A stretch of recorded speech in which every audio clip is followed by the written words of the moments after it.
பிரியமான தேவ ஜனங்களே, எப்படி இருக்கிறீங்க? நம்மள சந்திப்பதில் மகிழ்ச்சி அடைகிறேன். சரி, நேத்து ஒரு வசனத்தை சொல்லி கொடுத்தேன். இன்னைக்கு ஒரு வசனத்தை பார்க்கலாமா? அதாவது வசனம் என்பது சில பேருக்கு பாருங்களேன், என்னடா பெருசா இவரு ரொம்ப பெருசா புத்திசாலித்தனமா பேசுறாரு, அறிவாளித்தனமா பேசுறாரு நினைக்கலாம். அதாவது எல்லாருக்கும் எல்லா வசனமும் புரிஞ்சிடாதுங்க.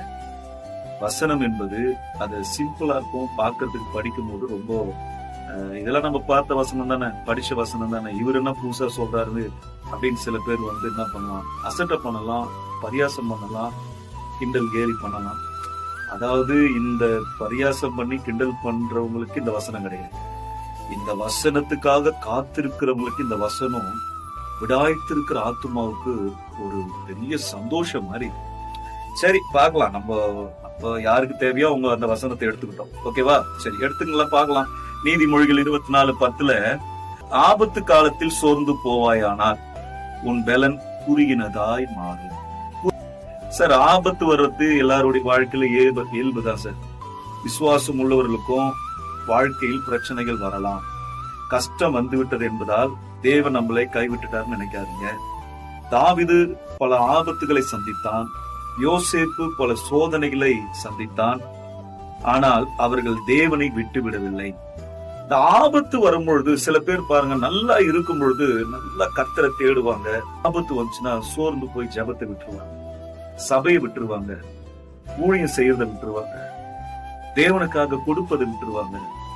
இந்த மாதிரிலாம் இருக்கக்கூடாதுங்க. நம்ம ஆபத்து வந்துச்சுன்னா எல்லாருக்கும் ஆபத்து வருதுங்க. இந்த உலகத்துல ரட்சிக்கப்படாதவங்களுக்கு ஆபத்து வரும். ஆனா அந்த ஆபத்துல இருந்து கர்த்தர் நம்மளை பாதுகாக்கிறாரு பாத்தீங்களா? அப்ப நம்ம என்ன பண்ணோம்னா, ஆபத்து காலம் நமக்கு பிரச்சனைகள் வரும்போது சோர்ந்து மட்டும் போயிடாது.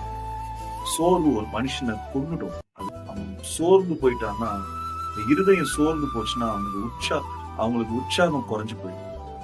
அவங்களுக்கு தேவன் மேல இருக்கிற அந்த அன்பு நம்பிக்கை குறைஞ்சு போயிடும். நீங்களாம் அப்படி இருக்கக்கூடாதுங்க. நீங்க என்ன பண்ணணும்னா, ஆபத்து வருதா அதை எதிர்த்து நின்று இன்னும் நல்லா ஜெபம் பண்ணுங்க, இன்னும் வேதத்தை வாசிங்க, ரொம்ப உண்மை உள்ளவங்களா இருக்கு. ஒரு நாள் எல்லாமே மாறிடும். இந்த பிரச்சனை அப்படியே இருக்காது. அதை நீங்க தெரிஞ்சுக்கங்க. ஃபர்ஸ்ட் பிரச்சனை வரும், ஆனா அதுக்கு ஒரு டைமிங் இருக்குது. 3 நாள் இருக்குது சில டைம் ஒரு பிரச்சனைகள், சில பிரச்சனைகள் 7 நாள் இருக்குது, சில பிரச்சனைகள் 1 மாசம் கூட இருக்கலாம்.